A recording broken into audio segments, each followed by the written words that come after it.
Matrix Royyaraju కార్యక్రమాన్ని వీక్షిస్తున్నటువంటి aqua రైతులకు నా నమస్కారం. నా పేరు doctor Suresh Babu, Krishna university assistant professor. శుక్రవారం శాస్త్రవేత్తతో అనే కార్యక్రమంలో అడగండి చెప్తాం అనే కార్యక్రమం ద్వారా రైతులు అడిగినటువంటి ప్రశ్నలకు సమాధానంగా మొదటిగా అడిగినటువంటి ప్రశ్న,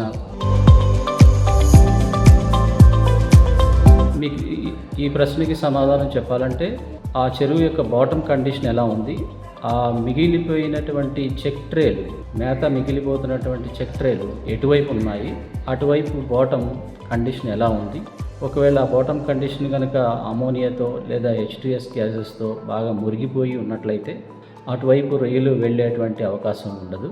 అందుచేత ఆ రొయ్యలు అటువైపుకి వెళ్ళక అందులో వేసినటువంటి ఆహారం అవి తినలేకపోతున్నాయి. బహుశా ఇది కారణమై ఉండొచ్చు. ఎవరైనా కానీ ఇంకో ఎక్స్పర్ట్ అక్కడికి వచ్చి మీ చెరువు దగ్గరికి వచ్చి చూస్తే మరింత వివరంగా దీని గురించి చెప్పవచ్చు. సాయిల్ యొక్క pH 7 నుంచి 8.5 మధ్యలో ఎంతైనా ఉండొచ్చు. ఒకవేళ pH 7 కంటే తక్కువగా ఉంటే మనం లైమ్ని అప్లై చేస్తాము. ఈ 7 నుంచి 8.5 మధ్యలో ఉన్నట్టయితే ఆ నేల, ఆ చెరువు యొక్క నేల ఆక్వాకల్చర్కి మంచి అనుకూలంగా సౌకర్యంగా ఉంటుంది, రొయ్యల పెరుగుదలకి సౌకర్యంగా ఉంటుంది. ఖచ్చితంగా ఉంది. వాటర్ యొక్క pH అంటే వాటర్లో ఉన్నటువంటి హైడ్రోజన్ అయాన్ యొక్క గాఢతని pH అని చెప్పి పిలుస్తాము. ఈ హైడ్రోజన్ అయాన్ గాఢత రొయ్యల్లో జీవరసాయన క్రియలు యథావిధిగా సాగడానికి ఇది ఎంతో ఆధారపడి ఉంటుంది, ఇది నియంత్రిస్తూ ఉంటుంది. అంతేకాకుండా వాటర్లో అమోనియా పెరుగుదల, అలాగే వివిధ రకాల రసాయన క్రియలు జరగడానికి ఈ pH అనేది కారణం.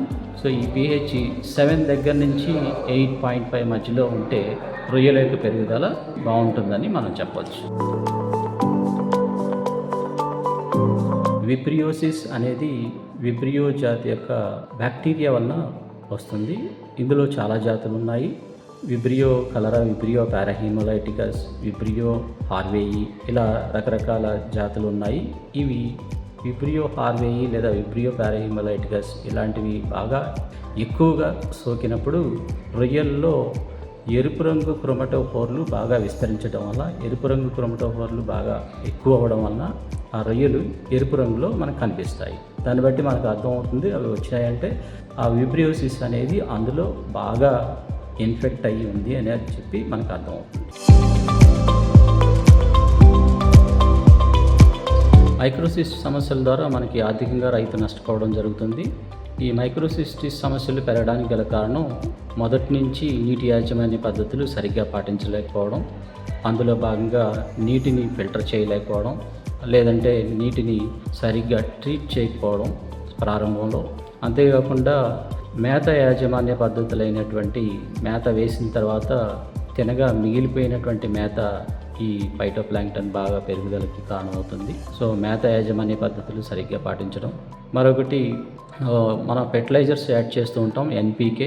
ఈ NPK యొక్క రేషియో సరిగ్గా పాటించకపోవడం వలన, మరొకటి సీజనల్గా వచ్చేటువంటి అనుకూలమైనటువంటి టెంపరేచర్, ఆ మైక్రోసిస్టిస్ పెరుగుదలకి అనుకూలమైనటువంటి టెంపరేచర్ ఉండడం వలన ఈ మైక్రోసిస్టిస్ సమస్యలు పెరుగుతున్నాయి. మైక్రోసిస్టిస్ మీద ఆధారపడి మరొక కొన్ని సమస్యలు కూడా పెరుగుతూ ఉన్నాయి.